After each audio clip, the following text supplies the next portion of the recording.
This World Cup literally flew by. From my feeling, the World Cup only started last week, but in reality it has already been going for quite a while, and this week we will finally see the winner of the tournament. The first finalist is Argentina, and if you're watching this video on the day it's actually posted, then tonight we will find out whether France or Morocco will play against Argentina in the final. With the tournament almost over, it's time to have a look at some of the best young players from this tournament who are in contention of the World Cup Qatar 2022 Young Player Award. So I made a list of 10 young players that absolutely crushed it this tournament. Before we get into this video, let me know in the comments down below who you thought was the best young player at the World Cup. So we're just going to talk about them, see their stats, talk about what they did this tournament. So without further ado, let's get right into the video. We're starting off with a player from Portugal and Benfica, because Gonzalo Ramos has been absolutely insane for Portugal. Normally when you think of Portugal, you instantly think of João Felix, Cristiano Ronaldo of course, but I'm pretty sure that for a lot of people, Gonzalo Ramos was a little bit more of an obscure name. To be fair, I also didn't really know a lot about him. There obviously was a lot of controversy when Gonzalo Ramos started ahead of Cristiano in the round of 16 tie for Portugal against Switzerland. But let's say that Ramos actually delivered, because he scored 3 times, 3 unbelievable goals, and Ramos was just doing what he was doing the entire season. He already has 9 goals for Benfica so far this season. And it says something that Benfica were willing to let Darwin Núñez go because they had so much faith in Gonzalo Ramos, and it looks like right now he's repaying Benfica for that. But it looks like the club might not even be able to enjoy Ramos for a long time, because Manchester United is linked with the player. I think that would be a perfect move for the guy, because he definitely showed himself this tournament and is undoubtedly in contention for Young Player of the Tournament award. Next up is a player from Argentina, somebody that will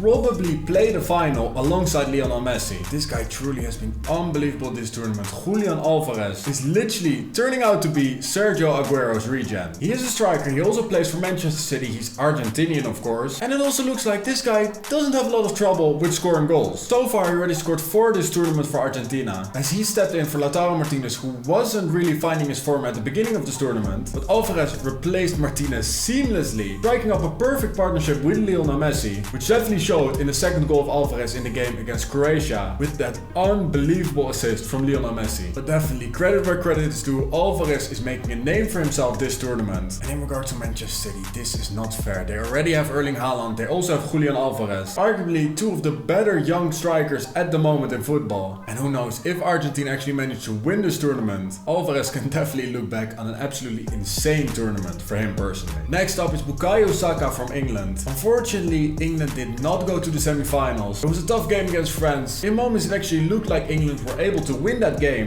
Probably Harry Kane shouldn't have missed that penalty in order for that to actually happen. But even though that England went out in the quarterfinals, Bukayo Saka made a big name for himself during this tournament. And for quite some time it was pretty visible that Saka was a special talent. But it has been the last year or so where Saka actually finally is contributing in terms of goals and assists. For Arsenal he had 10 goal involvements in 14 games prior to the tournament this season. And in 5 games at the World Cup he netted 3 goals, including a brace on his World Cup debut. And what an absolutely amazing way to respond after the heartbreak at Euro 2020. It's time to move on to the second player in this list so far that's still in the tournament, because of course we have to talk about Aurelien Tchouameni. The French midfielder made a transfer to Real Madrid for more than 80 million last summer, when everybody thought that Real Madrid was absolutely losing it selling Casemiro. But right now it's becoming apparent that Real Madrid had a plan, and the plan is working seamlessly, because Tchouameni almost makes you forget that Casemiro is not even in the Real Madrid squad anymore. He's important for Real Madrid but also for France, inspiring his team all the way to the semi-finals and most likely also to make the final. This guy's tactical awareness and technical ability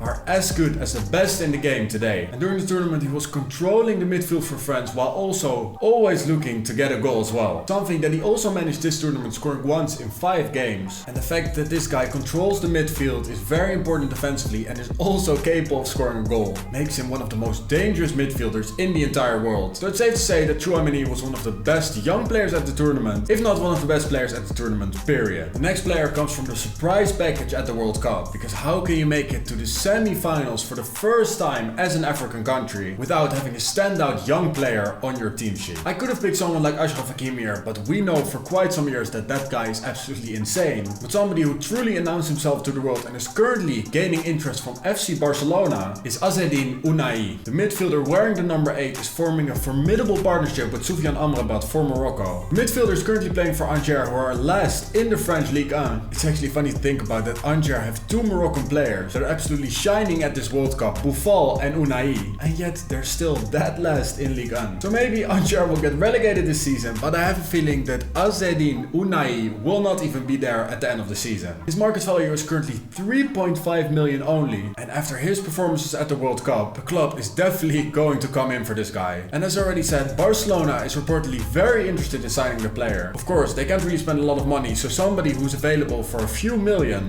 could definitely be a good option for Barcelona. In his current form, this guy will definitely be an asset for every single club looking for a good midfielder right now. Now it's time to talk about a player, and this one is a little bit controversial, because we're going to talk about a player that was playing for a nation that already went out in the group stage of the tournament. He only got to play 3 times at the World Cup, but Jamal Musiala showed what an unbelievable player he is in a rather disappointing squad. Of course, Germany had a terrible tournament going out in the group stage already, but let's put it aside for a second and focus on Jamal Musiala's performances. In terms of stats, you can't really see that he was that great for Germany, only giving 1 assist in 3 games, but he was very solid for Germany, actually playing 3 very good games, and sometimes it's crazy to think about the fact that he's only 19 years old still, and with 22 goal contributions already in all competitions for Bayern Munich. Again, at the age of 19, this guy has a big future ahead of him. I don't think that he will win Young Player of the Tournament award, of course, because Germany went out in the group stage already, but when discussing the best players at the world, the best players at this tournament, surely you have to mention Jamal Musiala. We already talked about an Argentinian player before, but there is another one that we have to mention, because Enzo Fernandez is getting a lot of interest right now because of his amazing performances. After Messi lost the final in 2014, Enzo Fernandez took to Instagram, writing a message to Messi that he shouldn't retire, that everybody in Argentina loves him. It was a long message showing his appreciation for Messi, and fast forward 8 years, he is playing with Messi together for the national team, as the two are going to play the final this week, trying to win the World Cup trophy for their country together. Last summer, Benfica showed once again that they're one of the best in terms of transfer business in the entire game. They paid just 12 million for a 21-year-old Enzo Fernandez from River Plate, and since then his market value absolutely skyrocketed. Currently it's standing at 35 million euros, but after his performances at the World Cup, this fee is going to rise further and further, especially since Real Madrid are reportedly interested in signing the player. Fernandez had an absolutely insane tournament, scoring once and giving an assist, especially the goal was a beautiful one. So far he played in every single game for Argentina, and even though that this guy is getting a lot of attention right now, I personally think that he's still underestimated, because I have a feeling that next summer there will be 2 big midfield transfers, and I would like to advise the big clubs, because obviously Real Madrid and Liverpool are now trying to sign Jude Bellingham, but if for one way or another you don't get to sign Bellingham, then make sure you get Enzo Fernandez, because this is the guy you want in your team. The next player is somebody who already got a lot of praise from me on this channel, because Josko Gvardiol can look back on a great tournament, reaching the semi-finals with Croatia, but in the 6 games for Croatia he played every single minute, and he impressed a lot, and a lot of big European clubs are looking to sign him up. I've said it numerous times before, and I will say it again, this guy is only 20 years old, and during the tournament he already showed that he was one of the best players at the World Cup. And sure, okay, against Argentina, kind of got humiliated a few times by Lionel Messi, but that was not because he was playing a bad game, but because Lionel Messi was vintage Messi for a little bit, especially with that assist he gave to Julian Alvarez. But I mean, sure, that can happen, but all in all he had a great tournament. Chelsea is linked with him, PSG as well, and any club who's looking for a great young defender,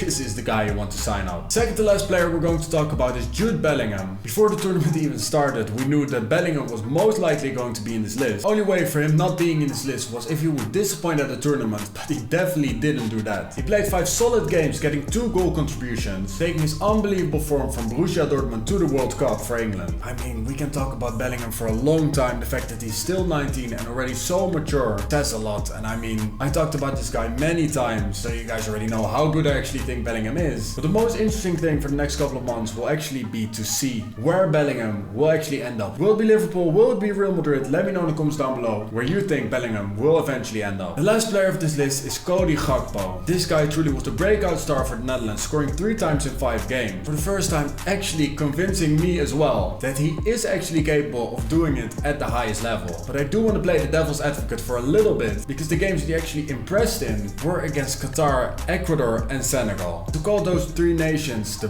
best in the entire world, I don't really think that we can do that. So still, I'm not fully convinced yet, but there's no doubt that Cody Gakpo has been insane for the Netherlands this tournament. He was already great for PSV prior to the tournament. tournament. So even though I'm not 100% convinced yet, I'm definitely probably at 80% now. Manchester United again is looking to sign the player, and I don't know, they will probably have to pay a lot of money for this guy, but maybe it's actually a gamble worth taking right now. So guys, let me know in the comments down below, who do you think was the best young player of the World Cup? As always, be sure to like the video, subscribe if you're new to the channel, click my videos on the end screen right now, and I'll see you on the next video. Peace.